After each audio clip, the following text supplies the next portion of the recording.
Hi, everyone, and welcome to the Sam Dever Podcast, episode 28. In this episode, I speak with Aileen Ramirez. I met Aileen through the acting community here in Los Angeles at Playhouse West, and she's an amazing person. She's a wonderful soul, and we had a very amazing conversation about spirituality, awareness, working on yourself, growth, and I'm really appreciative for her to come on to this podcast and be open, be vulnerable, and just tell her story with confidence. And it was really inspirational to have this conversation with her. The book of the episode, staying in the same realm of spirituality, yoga, meditation, and things and whatnot, I'm going to go with Autobiography of a Yogi. I'm going to mispronounce the name. I apologize, but it's the story of Paramahasana Yogananda, and it's an incredible, beautiful story. I mean, it's a lengthy one, but it just leaves you at the end of it like, man, this man just lived such a purposeful life. He actually founded the Self-Realization Fellowships that are here, I believe, in Glendale area, and then also there's one in Pacific Palisades. And so being here in Los Angeles, that's something I definitely want to go check out. And it's just really a beautiful story and a beautiful way he lived his life. And actually, Steve Jobs, I believe this was his favorite book. And George Harrison of the Beatles loved it so much, he would get copies and hand this out to people. So if you're looking for a good, deep spiritual read and a fun story, Autobiography of a Yogi. And with that all being said, here's my conversation with Aileen. Aileen Ramirez, welcome to the Sam Dever Podcast. Hello. Oh my gosh, I'm so excited. I know, it's like from IG to Zoom, here we are. Yes. How are you? I'm really good. Specifically today, I've had a great day today. So, great day to film a podcast. Oh, yes, that's great. Isn't it crazy like how some days you can feel amazing and some days you're not so amazing? Oh, yeah. I feel that. But I actually was watching one of your videos, I believe it was on vulnerability, on your YouTube channel. And you mentioned how, one thing that you said in that I really, really liked was, you woke up in the morning and you recognized you were feeling anxiety or you were feeling kind of down, and you addressed like, here's the tools I use when that happens. Right. You know, so is that something you do regularly? Like, are those tools constantly in practice for you? Constantly in practice, yes, but also constantly changing. And the reason that I say this is because you sort of have to, I sort of observe where I'm at, but I've noticed, because I'm such an emotional person, that I always thought that I feel my emotions, which is like a good thing. But the problem with that is that not supposed to, there is no right way or wrong way to do things. But I would say, from my opinion, you want to learn how to let emotions go through you instead of having your emotions consume you, which is something very, very difficult to do. So in order for emotions to sort of just for you to feel, you have to just be in the moment, which is really hard to do. So I actually quit my job in November, and I decided to take a 6-month break. It's kind of like a leap of faith, but I also did plan for this, financially. I did know that I didn't want to stay at the job I was at, and I just, needed the 6-month break to, figure out, focus on healing, figure out what I want to do, and just allow myself to be. And in the first 2 months, it was, a lot of just, being, and I, would do nothing. And it was the hardest thing ever, because I'm such a doer, and I like a schedule, and I like waking up and doing stuff all day, that my new power of vulnerability, or my new schedule, became literally wake up, I would do breath work and meditate, and I would have nothing set for the rest of the day. The rest of the day really was about listening to my body and seeing what it called, what it feels like doing. Maybe for that entire day, it could be just watching TV and, binge watching Avengers or whatever it was. Or another day, it was really sporadic, whereas I would paint because I would see that my inner child wanted to come out. And I have been working a lot on like my inner child and like healing that part of me. So it was like painting and then coloring book and then like cooking and baking. Like it was like a child. And then at the end of the day, it was like kind of more zoning down and like watching TV. So it's not to say I don't like judge myself for it anymore. Whereas before it was definitely like okay, I'm not feeling good, so I'm going to go on a hike to ground myself. And after my hike, then I'm going to go to the beach and like journal. And then after the beach, I'm going to go home and I'm going to eat healthy. And then I'm going to do some chores like lunch. Like it was like still like doing instead of just like being in the emotions, instead of just like sitting with it, instead of just allowing myself to cry for whatever I wanted to cry, allowing myself to scream, which I like still struggle with. I'm not saying that I'm like a master at this, but just allowing like fluidity throughout my day, allowing myself to be in my own body, which I think is like the hardest thing to do, which is why I feel like I hear so often that people say like they can't slow down. Like they're like, oh, I'm so like stress free right now because I'm just like going, I'm in a groove. But if I was to begin to slow down and listen to my thoughts, I could not like be with myself. And I was like, that's so sad, the amount of people that say they don't like being in their body. Like you're with your mind 24/7, that if you don't make it a sacred place for you, I think you're really going to struggle like down the line. So there's so many things I want to say off of that. you touched on so many. First, have you read Power of Now with Eckhart Tolle? Mm-hmm. The part in there where he talks about like before he actually wrote Power of Now, he like did nothing for 2 years. He's like, the highlight of his day was going to the park and looking at ducks. But by doing that, he learned how to just go to the park and look at ducks. Like it sounds, and it's funny because we both were trained at a Meisner school where they teach us to be present. And I'm realizing like how hard it actually is. And I'm like you, like there's so many times where I'm going to do this at this time and this at this time. And then we're going to do this, and this is going to be my whole week. And this is my whole month. But what happens is a lot of it, you're not even present for a lot of it. You're just showing up and there, and then you're already thinking about the next place you got to be. So I think there's a lot of truth in what you say about just the ability to just sit there and be. I mean, that's a meditation within itself. Right. Just to exist and be present for that and do whatever's calling to you. Yes. And let me tell you, Sam, I've been working on this for 2 months and it's like, it's still not easy. I still like, I have some days where I'm like kind of good with it, like doing nothing. A big part of it is like both my parents are workaholics, which is the reason why I was a workaholic. That a lot, I like realized this also like back in October when I had my ayahuasca retreat, is I would measure my happiness level based off my productivity. So if I got a lot done that day, it was a great day. I'm like, awesome, happiest person on earth.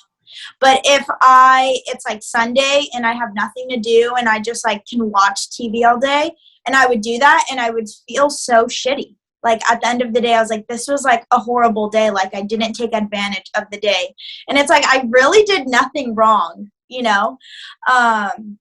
So that's when I began to just sort of, I realized like I have to make a change in my life if I don't, like, it's just absurd to say that I'm not happy because like I'm not doing, or I'm not happy because I'm not like producing something. So, you know, work in progress, but I am a lot happier this way.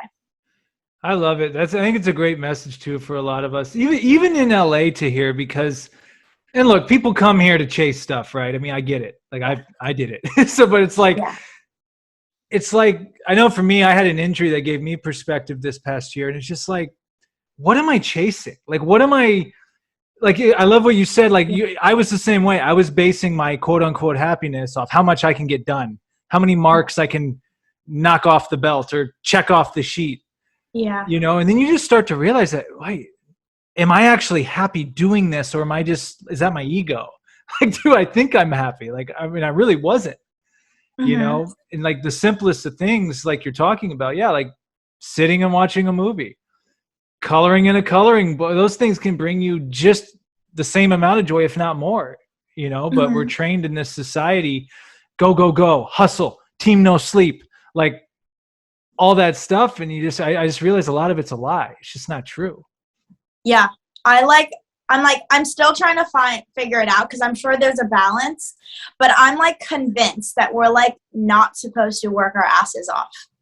We're like, I just don't believe, especially like the job that I was at, like it was very, the same thing every day, very like simple work, but it's like time consuming. Like I'm a human being with such like an intelligent brain. I should be using my brain to be solving like harder problems, but I don't know, it's like this whole concept of like, I don't know, I still struggle with it, in the sense of like, obviously I can't not work forever, you know, right. So eventually I'm gonna have to figure out, I want to do what I love, and I'm still trying to figure that out, because I love so much, and not everyone can make a living doing what they love. But I don't ever want to be in a job position where I feel like truly a 12-year-old could be doing my job.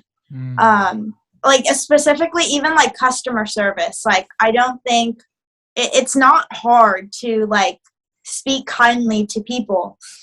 But that being said, like I don't think that's why I was like put on this earth, like to be yelled at on the other side of a phone for like something that is not like my responsibility. And so honestly, I do honor though, and like praise people who are in that job position. I just hope that they're honoring their own soul, and like maybe they really just have a gift for like holding space for people.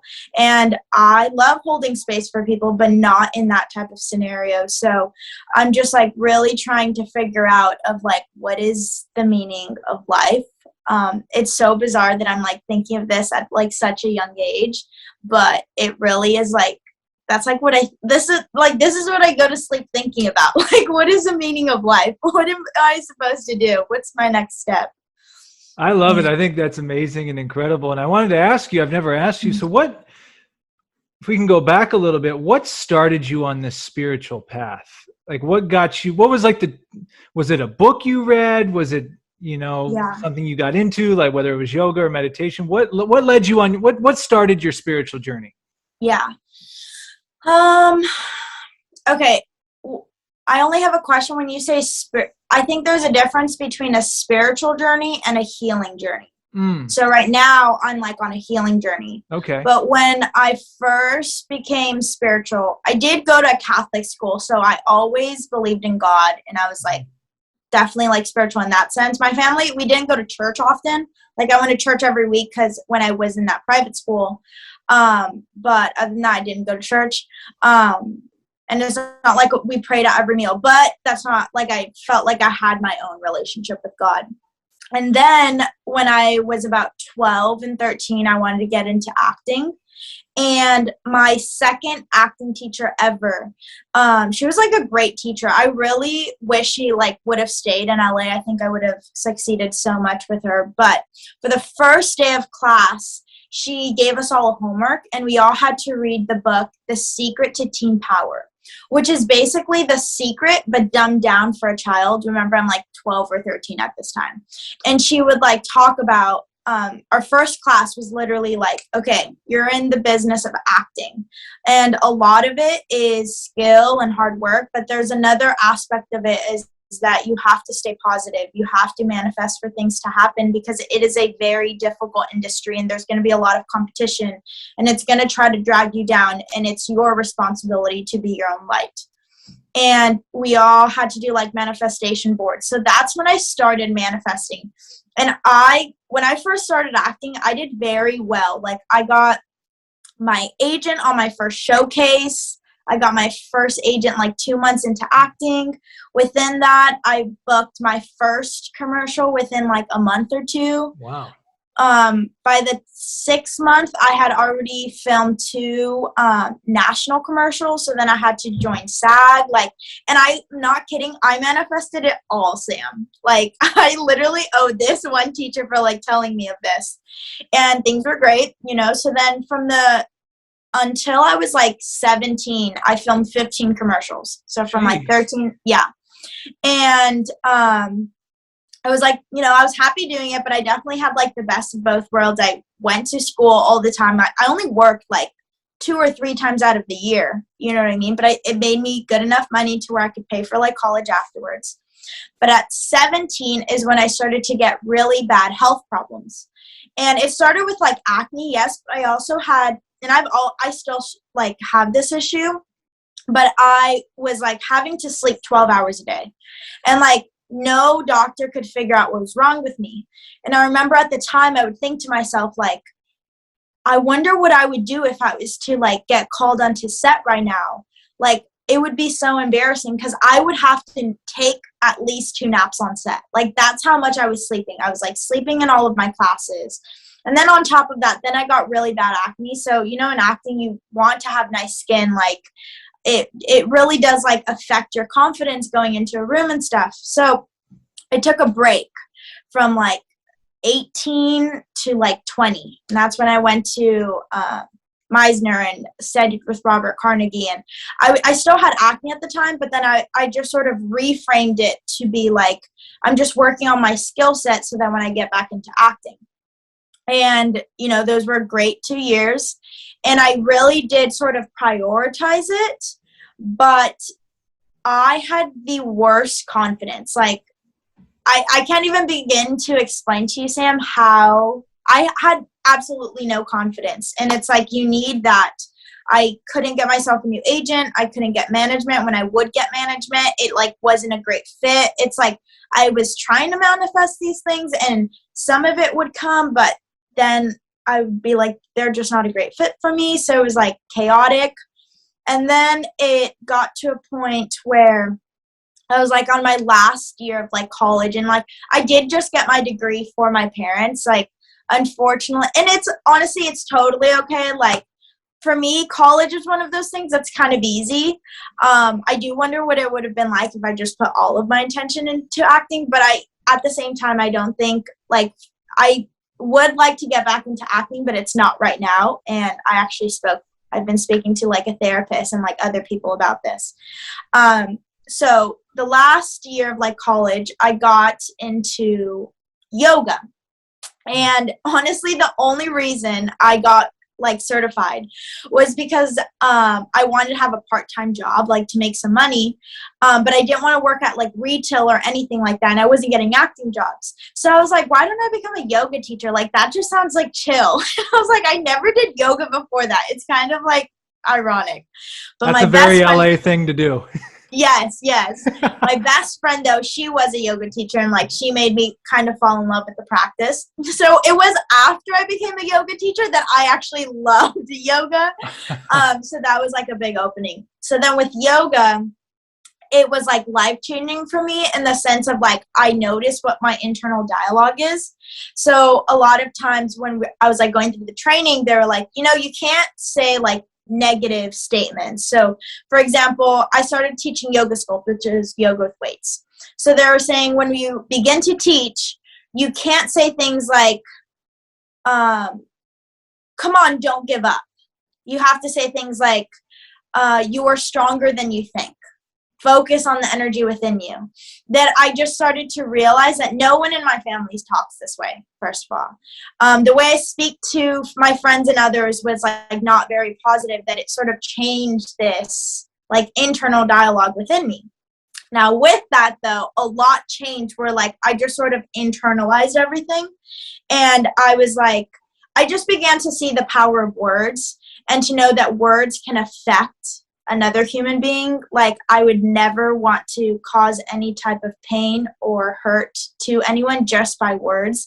That I began to even not even speak up and like talk about how I really feel, or stand up for myself, or like let a friendship know when I feel like a boundary was set. I did not know how to set boundaries. So then still going down this journey, again, I'm starting back up with like the health issues.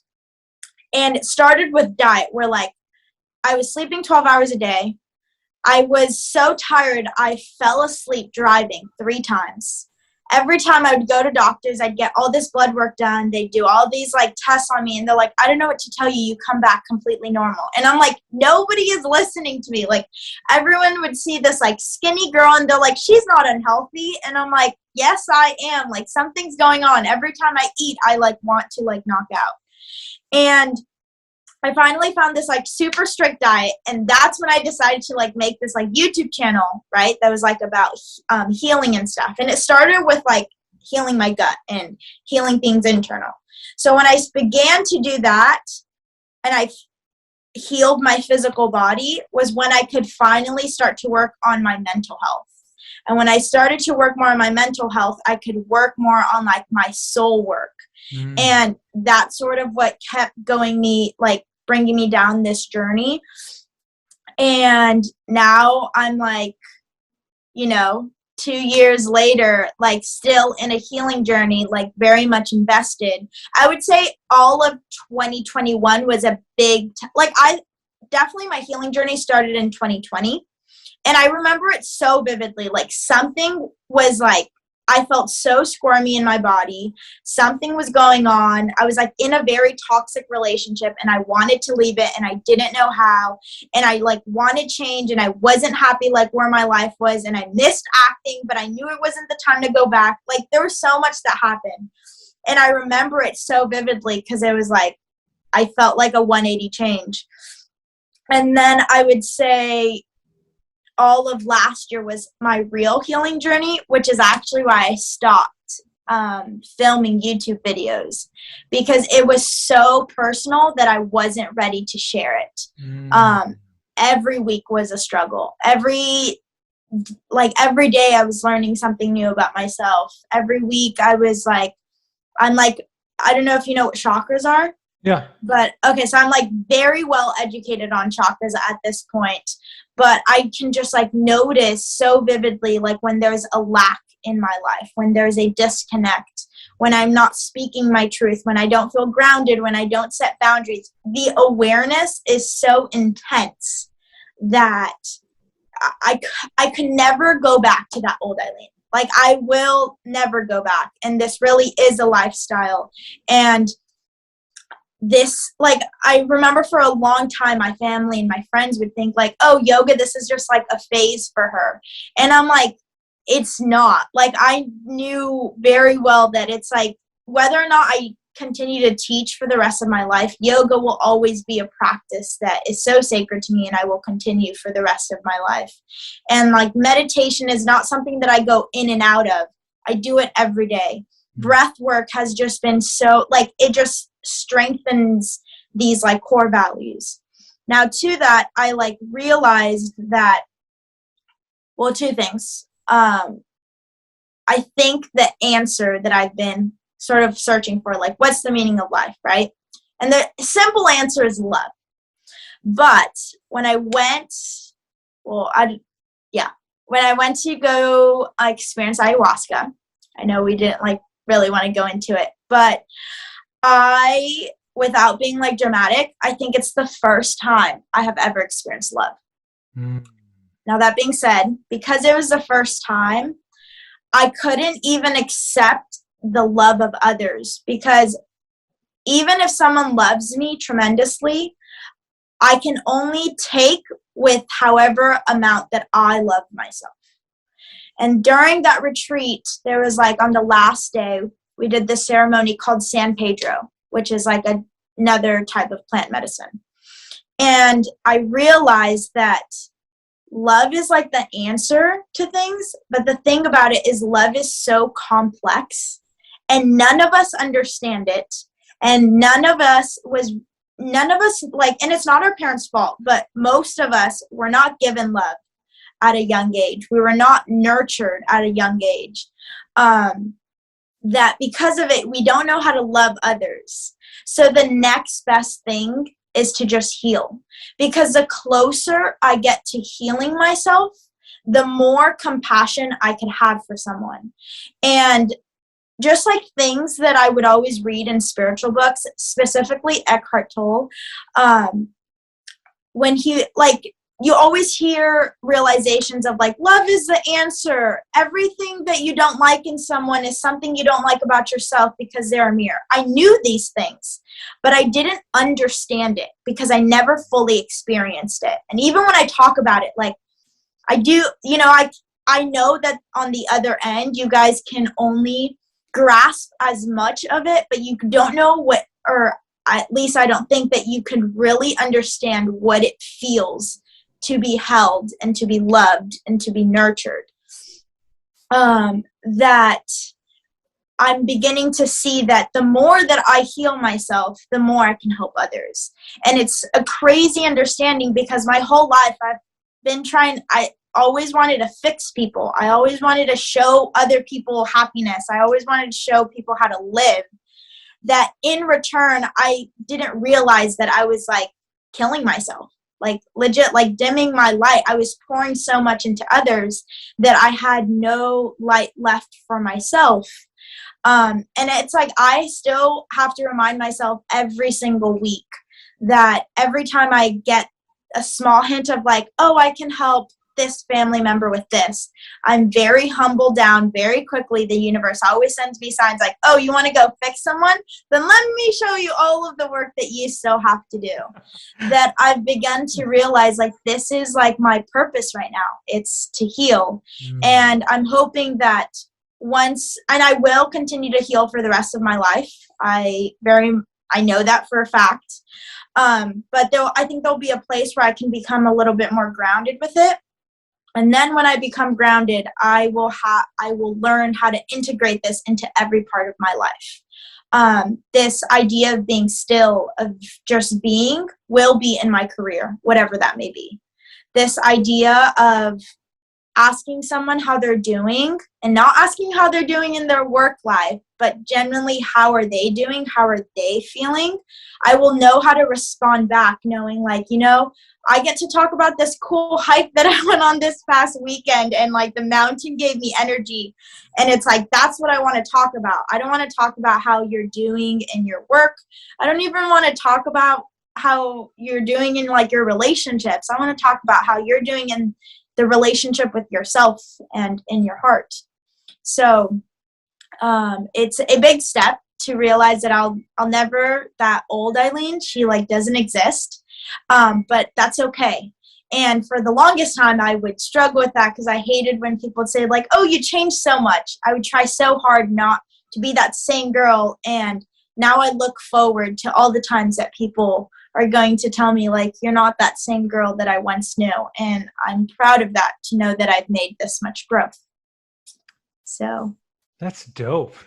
Yeah, I know. I will always give the long answer, Sam. I'm so sorry. No. I mean, there's so much I want to say. Like, you gave so many great things. Well, one thing I'll say, I was looking through one of your videos. You had talked about, when you do this self-work, this inner work, first of all, it's a lot of work. That's the first and foremost thing.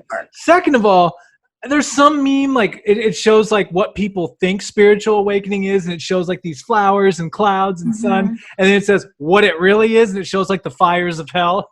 Yes. It's like, it's very uncomfortable, like extremely uncomfortable, or it can be at least, No, it's always uncomfortable. Mm-hmm. It's like, it's always uncomfortable. It's the hardest work I've ever had to do. Also, even like with ayahuasca, it is the hardest thing I have ever done in my entire life. That now when any problem comes into my life, I remind myself, like, I did that. Like, I, really went into like my subconscious, and trust me, I like just touched the surface. That's like the crazy part. Like, I was barely able to touch the surface, but I remind myself like how strong I am, even if I don't feel that way. And I've actually had to work a lot with like affirmations. And actually through this time, like I did ayahuasca in October when I went to Peru. Then I quit my job in November, and I've had to ask for a lot of help. I see a therapist every week. I meet with a breath coach every week. I meet with my Reiki girl at least once a month. It's a lot has like I wouldn't be able to do this work on my own. And it's something that I kind of did start this journey on my own. Like, I would just read books and sort of like integrate whatever I could learn. That's like also a big thing that I've worked on for so long, is that this learning how to integrate what I'm learning. It's funny, Sam, this past year I read 40 books, like 40 books, which is like, that was like my goal. But honestly, I don't even remember all the books that I read. Like, it was just like, oh, I finished this one, time to do the next one. And now I'm like starting to realize, like, there's some audio, out of the 40 books, 35 were audiobooks and 5 were like hard copies, right? But some audiobooks were so much content that honestly I should have like read it and like been taking notes on like what I was hearing, whereas I was just like listening to it on my hikes. And it sort of became this like to-do task that I'm still like grateful for it. I'm glad like I achieved that goal. But for this next year, I have no set goal of how many books. I'm just going to see what I do read every morning though. It's like I'm saying, my practices are always like changing, but for right now, for my morning practice, the first thing I do is read a book in the morning. I find that so grounding, especially because your mind's like thinking so much that when I read the book, I feel like I'm grasping so much of the knowledge. Whereas I've noticed if I like read later on in the day, I'm like way too distracted and like the words are just like not hitting my brain. I don't know. But there is no goal on like how many counts. There is no goal on which genres I should be reading. It's really like what book needs to come into my life right now. And then after I read it, how can I begin to integrate these things? This is like a big thing, like integration, I think is everything. It's no longer about like working fast. It's about working smarter. So. No, I relate to that all too well because I'm the same way. I'll just fly through books. Next. Yeah. And then I'm like, am I even retaining any of this? I had a talk with one friend and we just said, yeah, knowledge without application is useless. Like I can read all I want, but if I'm never going to apply it into reality, right. I'm just reading books in my room, Yeah. And also I'm with you with the reading in the morning thing. I do that along with journaling and meditation. And it's like, I feel like even if some days you'll get in, maybe you're kind of got to go some places 10, 15 minutes in, and some days you'll read over an hour, but it's kind of like mental push-ups. I feel like gets my brain going. And you're right. Cause at nighttime, like I'll try reading like these deep, complex books and it ain't happening.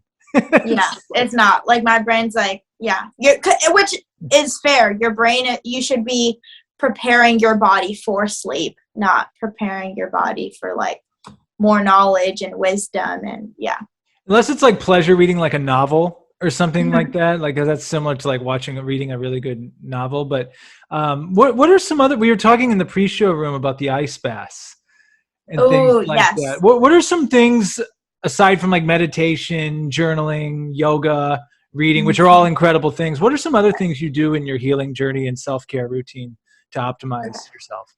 Yeah. So ice plunge, I have to give full credit to my boyfriend for that. He's been doing ice baths for like about 2 years now. Like he even went to like a Wim Hof conference to like learn how to like really do the breathing.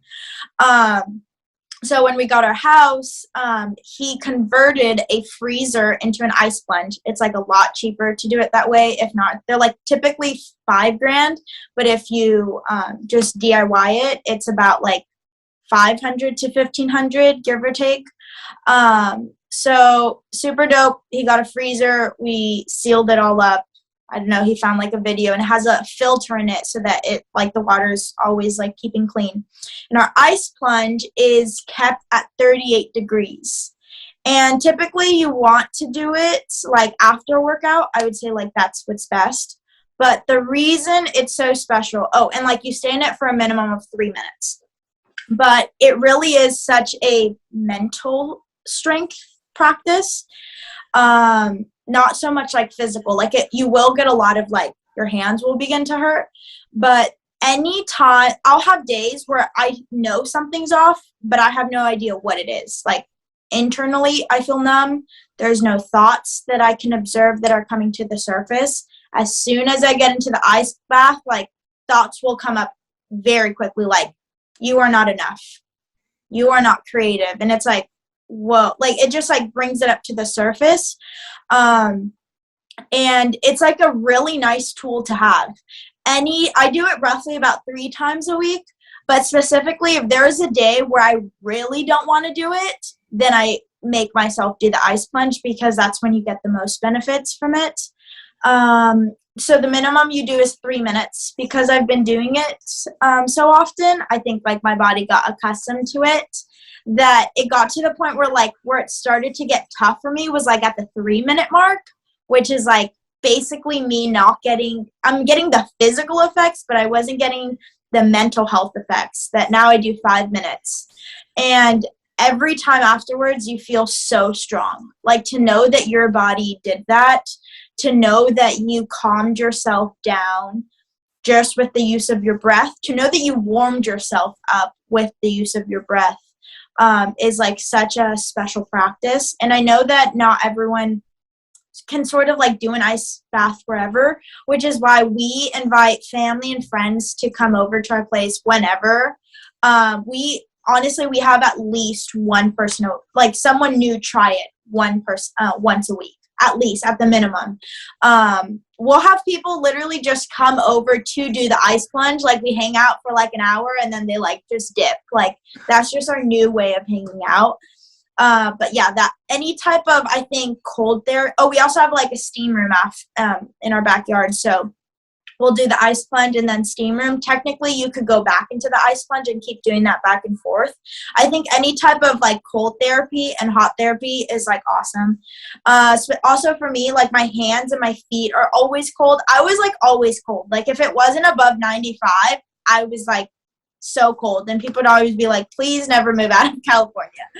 But now I'm like, I would say like definitely at like a neutral type of temperature, which is just awesome. Like, let me tell you, being cold 24/7 is really freaking annoying. Like, that's not fun. And then the second part of that was breath work is so huge. I don't think a lot of people know what real breath work is. I actually have a breath work coach that I meet with once a week. And because we know that this isn't like even when my boyfriend told me to do breath work, I was like, you want me to pay how much to breathe? Like, I already do that every day. Like, and I was one of those people, but it's like, it's the same reaction that you get with everyone. So we started hosting breath work events just to our friends. It's like kind of private, to like kind of let them know like what it is, and they could, give us their feedback. We did one back in like November, and it was like such a great success that we're actually doing 2 in January. And it's like just getting everyone's feedback so that we can begin to just sort of open it more to like the public. But breath work typically is like where you breathe for an hour straight and you have a breath work coach with it, and you get the same effects that you would on a psychedelic, but you're sober. So there's like a lot of healing in it. There's a lot comes out. You can cry, you can scream, you can yell something, a phrase, and just like really actually release it. That has been a huge part. So like I said, I meet with a breath coach once a week. But then to do breath work every day, I do breath work before I do meditation, because my breath work will literally get my body and like me physically and mentally into the state that I would be at the end of my meditation. So if I start my meditation where I typically end it, then I could go deeper. Well, you got me fascinated with this breath. Well, first of all, hashtag house goals, having a nice bath for friends. Like that sounds incredible. Yes. Second of all, you really got me in it. I actually have a book. I haven't read it yet. It's called Breathe by James Nestor. I haven't read it yet, but that's something I don't think I've really gotten into. I've done like a couple breathing techniques into meditation. So when you're saying breath work, is it like you're going through a series of exercises with your breath? Are you doing one type of breath for a certain amount of time? Mm-hmm. Could you share a little maybe on what exactly you're getting into with that? Right. So typically the breath when you do it with a breathwork coach, she sort of guides it. So for us, it's like you breathe in through the mouth and breathe out. So it's like, that's what it sounds like. And you go to like really loud music. Like the music is so loud, and it's really, I mean, I have to invite you to like my breathwork event. If you're interested, I'll send you the info, but you'll see that any type of breathwork workshop, I don't know how they do it, but they do such a great way at like making it a safe environment. But furthermore, having really loud music, it allows people to have that vulnerability to scream, to like, and I'm like, you will cry like you have never cried before. So it is guided by the coach, because I'm so hesitant to do breath work. Like I always want to like kind of not do it, or like I don't go all the way. So in order to combat it, I have to get really warm. Like I wear fuzzy socks, I'm wearing sweats, I'm wearing a hoodie, I have a blanket covered, and then you wear like even an eye mask afterwards so that it can be completely dark. Like you really have to make your body as comfortable, because you're about to enter into a very uncomfortable zone. So that's how it is with like a breathwork coach, which is why I highly, highly, highly recommend someone to check out either like you could do a group breathwork session, or do a one-on-one, or even like a couples. But now that you start to get the gist of like how powerful breathwork can be with someone there that's guided, then you can do videos. And with the like videos are great, but the videos are just, it's not as intuitive. Like you're just sort of following the pattern. Whereas with a coach, you're following a pattern, but she's sort of like guiding you where you are. And like you sort of get to work on like different practices. So for example, I like a very yin approach to breath work, which is like slow breathing, which is like inhaling through the nose, exhaling out through the mouth. Whereas like Wim Hof is very yang. And I think it's great, specifically a lot of like males, like, Wim Hof, and why he's gotten so much of like the male population to be able to join and stuff. But just knowing these things about with yourself. Whereas, so with a breathwork coach, he'll do sort of a variety. So we'll start with yin, and then we'll sort of speed up the breath work. And she just helps you, like if she sees that you're not able to release an emotion, then she sort of helps you through it and stuff. So that sounds amazing. Mm-hmm. I would also highly recommend DMT breathing. If you go on like YouTube and look up anything, DMT breathing. Like, are you actually doing DMT, or just DMT like no, within it's you? Okay, so DMT is a chemical that's within your body, mm-hmm. and there is a breath work that ignites that chemical, and you literally get sort of, have you ever done DMT? Yes? I have. Okay, so have you had that feeling where it literally feels like you go down 5 dimensions? See, this is a whole other conversation. Like, I feel like every time I've done it, I never blast it off. Like, I always was in that in between. So kind of. Got it. Okay. Kind of. Well, I will tell you, so DMT breathing, it's ignited through breath of fire, which is like you just breathe out through the nose, and it's mm-hmm. really fast. So it's like, that's like breath of fire. And then you do alkaline breathing, which is breathing in through the nose and then exhaling out through the mouth. You do that for a couple minutes, and then you inhale, and then you clench your stomach. After you clench your stomach and your neck. After you do that, you do clench stomach, neck, head, and try to hold it for a minimum of 15 seconds, almost to the point where you're going to pass out. It's like crazy. And then you just like sort of sit there, and it's like your body goes somewhere else. You can like begin to hallucinate. Yeah, it's crazy. But DMT breathing is like my personal favorite, and typically the type of breathing that I do before I do a meditation. Just for the record, the Sam Dever podcast is not held responsible for anyone who. That sounds. I'm really glad you brought up the breath work, because that's something I need to get more into. It's amazing how there's so many components. Like, you get into like yoga and you're like, all right, but then through yoga, you're like, well, have you done meditation? Meditation, what's that? And then you do meditation. Like, have you done breath work? Breath work, what? Have you jumped into the ice bath yet? Like, there's so many things. Yeah. That, go into this, I don't know, it would be this sphere of, I don't know if you want to call it self-improvement or just awakening your consciousness, really. Just making you more aware of your body, the surroundings, and your true inner self inside of you. Mm-hmm. I like to describe it as like yoga and like meditation. It's like you're dancing on the outside of this like room. And then like breath work and like psychedelic, like plant medicine and like ice plunge. It's like we opened the door. We're like, oh, come on in. Like, here's the party. And you're like, oh, wow. Oh, man. Well, I'm glad we're having this talk because I really haven't had anyone that we've had like this type of conversation yet. Yeah. I'll speak for myself personally. Mm-hmm. Because ayahuasca is something I want to try. Like, it's something I feel like out of a lot of them, that's the one I haven't really done yet, but I also want to do it properly and with the right, set and settings, everything.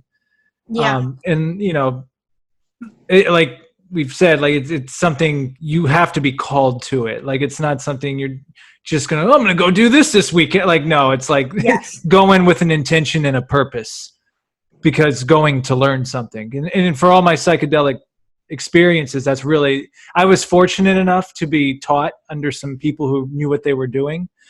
And I'll just say again, speaking for myself, I had a lot of good experiences. It was life-changing. I do feel it for myself, it got to a certain point where like, oh, okay. Cause I would go back to some of these experiences after doing it multiple times. Right. And I almost feel it was telling me like, dude, we already told you the answers. Like, go. Yeah. Go. So at that party, they're telling me, hey, it's time to close up shop. You've already partied enough in here. Let someone else in. Yeah. That's so funny. So, but with the ayahuasca thing, it's like, that's why I'm curious hearing you talking about it. Cause it's like, yeah, I have heard from some others, like it's very it's almost indescribable probably for a lot of, you just have to experience it almost, It is very indescribable. And yeah, I also would like to, it's hard because I feel like typically when people talk about ayahuasca, it sounds great. It's like, well, look at all this positives. Life is 100 times harder. Like it's like a million times harder after ayahuasca. The level of awareness that you have, it's scary because you see things from such a different perspective. And the other thing is, so there's like the saying that they say like doing ayahuasca is like 50% of the work, but the other 50% is the work that you do afterwards. To be quite honest, Sam, for me, it was like 10% of the work was done over there. I actually had a very gentle experience because I was not strong enough.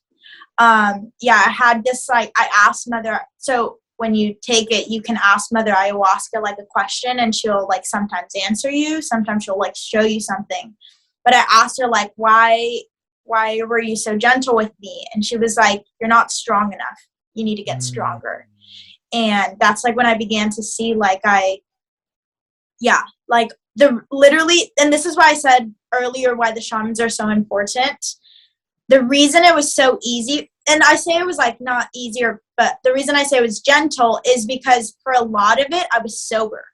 So that was like another thing that I wasn't expecting is like, when you like drink alcohol, you get drunk, right? Or when you take a psychedelic, you're like on it, not with ayahuasca. You like meditate into it. And I had a really hard time almost like connecting. So for example, like my first night, I was sober for like 3 hours. My second night, I was sober for 5 hours. And my third night, I connected pretty fast, within like 20 minutes. And I was in it the entire time, but it was still very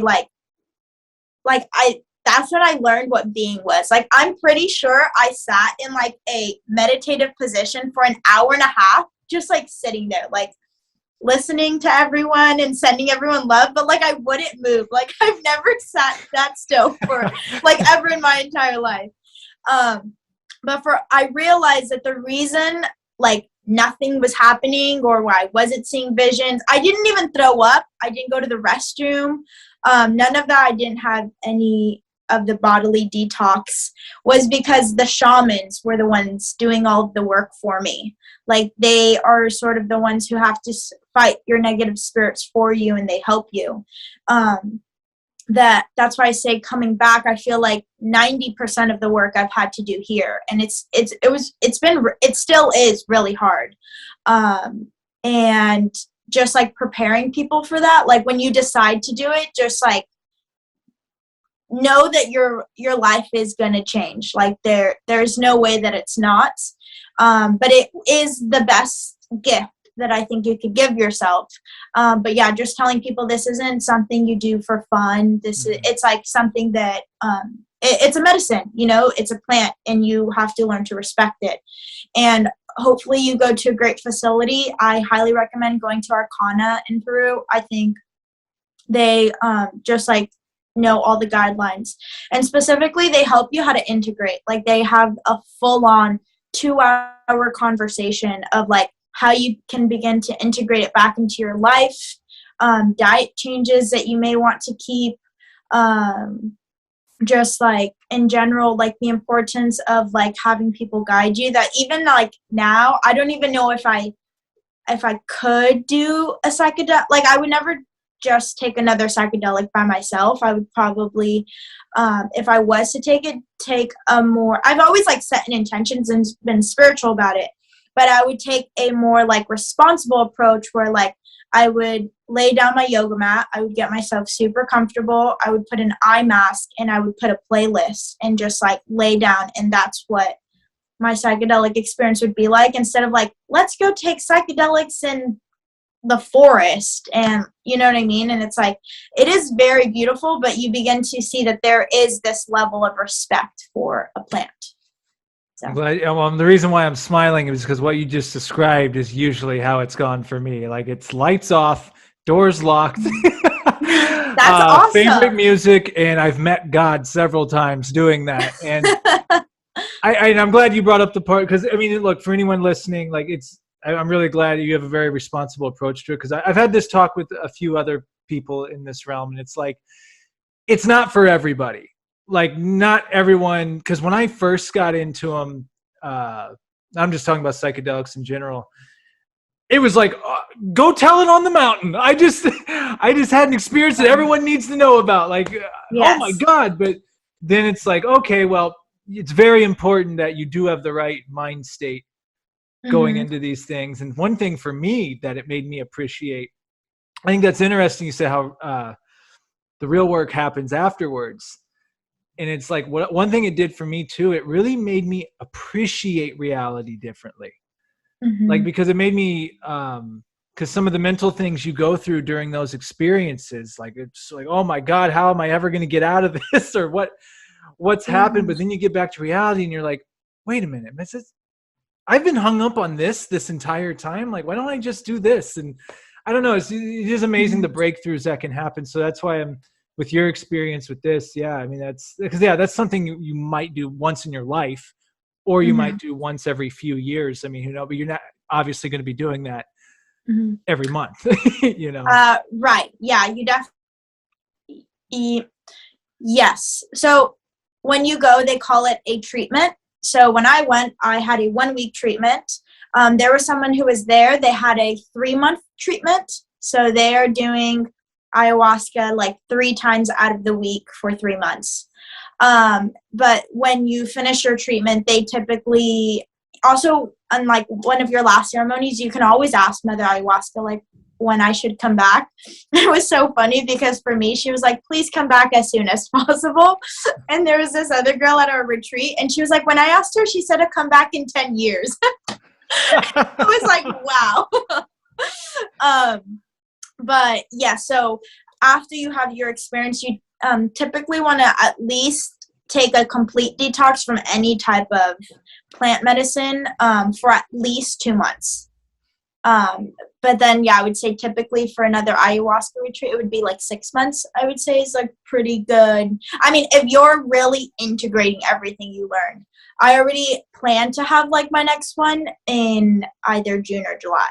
So. Do you feel any physical benefits from it? Like, is there any like physical like healing that happens with these ceremonies at all that you know of, or is it mainly Yeah. just spiritual, mental? For me, like I said, I didn't have any bodily detox. It's kind of crazy. I have like my own sort of like working theories where I think that is. But I would say like for other people, it really is different.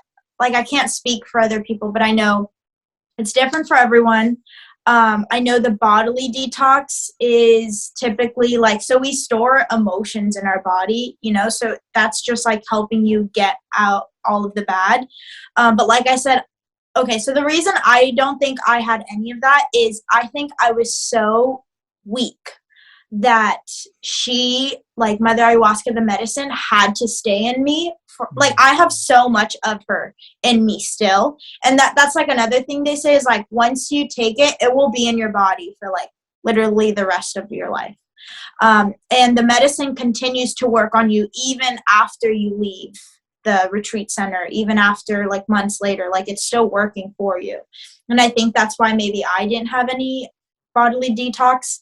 I will say for some people, like there's like crazy stories, like at the Arcana Center, there's this like one shaman who is like very powerful. She's like very powerful, known like worldwide. And there's like this crazy story, which I don't even know, but there's a story that during the ceremony, there was like one of the patients who like not a patient, but you know, one of the recipients who took the ayahuasca, she like was not doing well, and she sucked a bone out of her neck. She did what? She sucked an actual bone out of her neck. Sucked? Yes. How do you? I don't understand. Like I'm telling you, it's like crazy. So obviously with that, she had huge, like her body was like, your body does, I will say your body feels so much strong, like so strong afterwards, like a superhero. But yeah, there's so many stories. So Well, that might have me. It makes me think too. It just shows how much our like mental and spiritual and physical all connected.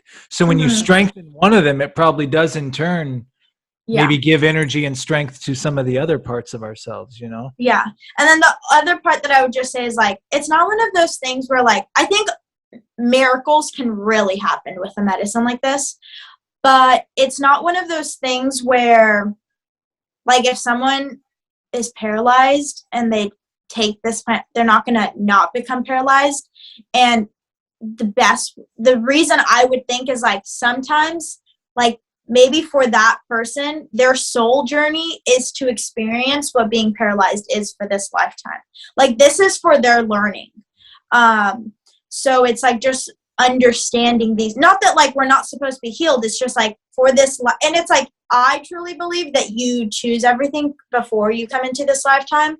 Like I've just read so many spiritual books and it's like, I don't know. It makes sense to me. Like, I believe you come here choosing exactly how you're going to look.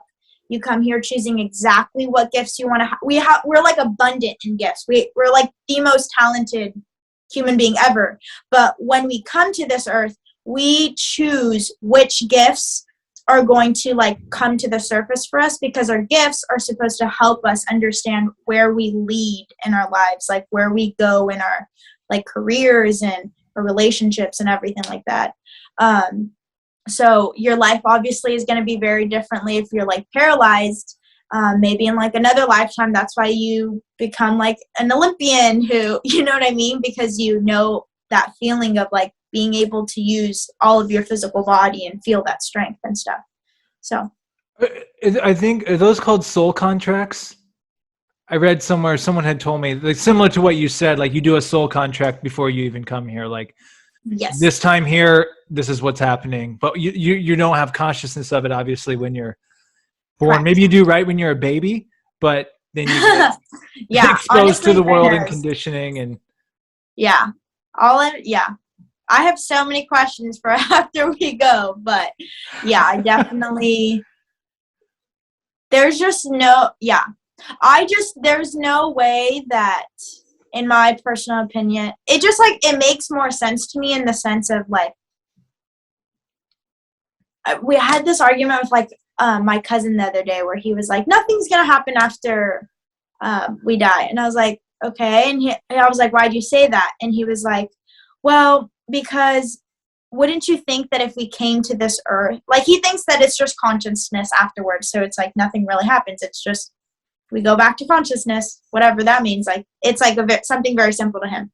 And I was like, he's like, why wouldn't we remember all of our past lives and stuff? And I was like, well, you just said earlier that our body is like the human being, we are a very limited body. Like, our mind, the capacity that we could use our mind is very limited. And that's like not a horrible thing. Like, I feel like as I'm saying that sounds like negative, but it's not negative. It's just like understanding, like, we know what it is like to be a human being. We don't know what it's like to be a planet. We don't know what it's like to be a snake. We don't, like, right now we are human beings and we have a limit to what we can do in a human body. That I think because of that, like, our brain is like only has a certain amount of capacity to retain knowledge. And as evolution grows, maybe that will change. But as of right now, like, just knowing that, like, we have this like limit, but that doesn't mean that the answers aren't within us. Like, we just think that us remembering things is like remembering it detail for detail. But I think when they say the answers within us is like really learn, because the answer is within us, it's like you need to learn how to listen to your body.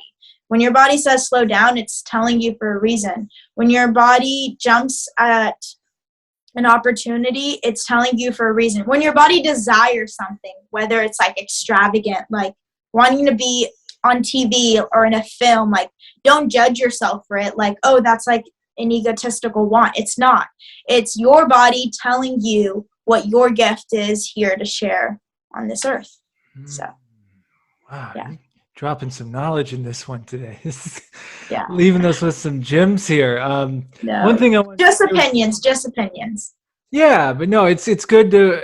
I love conversations like this because that's definitely one thing I've been realizing lately with intuition and like, I'll just use LA and acting and that type of thing because that's what we're out here. We're out in this city with that, and you go on this trip because you're like, it's all ego. Then you go, oh, well, it's all ego. I can't do anything. I'm just going to sit in here and meditate for the rest of my life, But then Ram Dass talks about, he's saying, what you've talked about today reminds me of something like you taking this time off of work right now to do all this work. But eventually, like you said, you will go back to work in some capacity, whatever that is, but your perspective is going to be completely different. And Ram Dass talks about how, you can get to the top of the mountain of enlightenment, but are you just going to sit there for the rest of your existence? Some people do, and there's a purpose in that, but most people, he said, no. You get to the top of the mountain, and then you take off the saffron robe, you put on the civilian clothes, and you go back down and be amongst the people. Yes. Because some people, you don't know what situation you're going to be in. They're like, why? Eileen just seems like she knows stuff. You know what I mean? Like, you're going to be able to teach that and share that with people. And it's going to be a completely different journey, Well, I appreciate that you think I know stuff, but I will say it is when you are around people that, one, you're able to observe the growth and like the knowledge that, like, literally to me, it's like, I don't know, it's been so many years, Sam, that I've been in this world that I just have accumulated so much that to me, it's like, oh, don't you know this knowledge? Like, don't you know how to cleanse crystals? Don't you know the purpose of sin? Like, what do you mean, that I forget these things and not everyone knows. So like, I'm gladly to share. But I have been sort of a little bit of a hermit for like 2 months, and I'm like beginning to start to get out of my shell. And this is going to be a very challenging time because it's going to be constant like trial and error for me. Being around people, being drained by their energy, knowing why I'm drained by their energy. I don't want to get off topic, but the point that I was trying to make is being around people is what will allow me to grow. And I've had this conversation so many times, specifically with my boyfriend too, is like, we've thought about it so many times, like, why don't we just move up to like the middle of nowhere in Montana in a cabin where like the closest person to us is like 25 miles away. Although that sounds like very beautiful and peaceful and calming, and like I want to do that sometimes, there is no growth there. And as we were talking earlier, that I believe we choose everything before we come. That would also mean that I chose to be born in Los Angeles, California for a reason. Like there is something that we're a community, you know, and just because I'm beginning to like, what it feels like to me is wake up. It doesn't mean I'm going to go run away because I woke up. I feel like I have a responsibility to like my family, to my friends, to like my civilians, to help others. Like I don't have life figured out, but I love this path that I'm on. And I love living my life this way. It's very difficult. It's harder than how I was living before, you know, not observing why things were affecting me, just getting drunk whenever I felt like it. But it's worth it. All the growth is worth it. And like even talking to you and getting to hear your perspectives, I feel like you're like even on a very similar journey to me, even if like mine's more on like the weird, the witchy side or the, you know, but we're like still on the same journey in the sense of like kind of diving deep into self-growth. And I think self-growth is the first step into really opening up every door to every parts of our lives, whether it be relationships, careers, or everything. Like it all starts from within and with us. That was beautiful. And what I'll add on to that, yeah, I feel like we may be on different train cars, but we're on the same track. You know, we're on the same, Yeah. Hey, Aileen, I see you. Oh, you're heading there too? Okay. Oh, you're taking that way? Okay, I'm taking this way. Like, but we're both going there. And there's one thing I'll say too, real quick about, and you know, we've hit the hour mark, and I want to respect the time, but there's so many other things I want to we could talk about. We'll have to do part 2, but what's interesting, like about Instagram and stuff, as much as I've just said how social media just gets to the point where like, why am I even on this thing anymore? It has allowed me, like someone like you, for example, someone I was in acting class with, I had no idea you were into any of this stuff. Like I never talked about it. Like zero clue. I was embarrassed. All of a sudden, you'd share some book. I'm like, wait a minute, she just shared. Is that what I think? What book it is? And like doing all this. So it's like it has been a treat to connect with you in this way, and then to leading us to now to have this actual conversation. It's a beautiful thing. It's a beautiful thing because I feel like just the exchange of this. You know, you having your experiences. I throw my experiences. Other people throw their experiences in. We're just all learning, and I really like what you said about being here in Los Angeles, being here for a reason, and being like, you know, okay, I'm here for a reason. I'm obviously here to serve the community in some capacity, whatever that is. So just having that perspective, I think, so amazing that you have that. Definitely. Yeah. And before I always give the guests the last word, if someone wanted to follow you on social media, is there anywhere that they can follow you to keep updated? So I know, so I recently decided that I no longer want to post about like my healing journey on my personal account because it just became too like businessy. So I recently made a new Instagram. Website is either coming up next week. It's definitely coming up in January. So either next weekend or the last week of January. And it is called Unearthed. .la. So if you want to follow like my healing journey, all of that shebang, that is where I would say to follow me. My personal one is It's Aileen Ramirez. And this is where like I just don't want, like if I just want to post what food I ate that day for like no reason, like if I just want to post my sisters, like, you know, I could like do it without thinking of like, why am I, So personal is It's Aileen Ramirez. Want to learn anything about healing, health and wellness, lifestyle, yoga, all of that stuff will be on unearthed.la. Awesome. And Aileen, I always give the guest the last word. It can be anything. It can be as deep or shallow as you want. It can be a book, a philosophy, something you've been thinking about, a movie. What do you want to leave us with?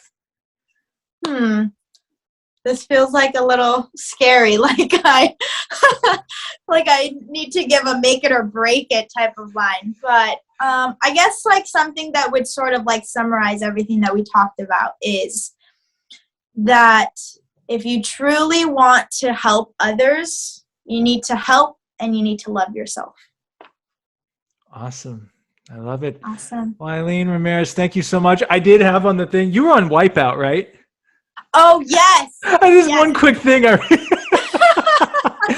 was also a life-changing experience for me. Like when I trained for Wipeout and won Wipeout, that's when I really was like, my physical body was like the strongest it's ever been. So you won. Like, yes. That's incredible. Yes. I know. I like still can't believe it sometimes. Such a beautiful experience, but we'll get to talk about it next time. Yeah, we'll get to that in part 2. Well, Aileen, stick around for just 1 sec. I'm going to stop the recording, but thank you so much for doing this. Thank you so much for sharing and being so honest and open with everything. And I look forward to following your journey. It's amazing to watch it unfold. Of course. Thank you so much for having me on. All right. See you later. Bye. Peace.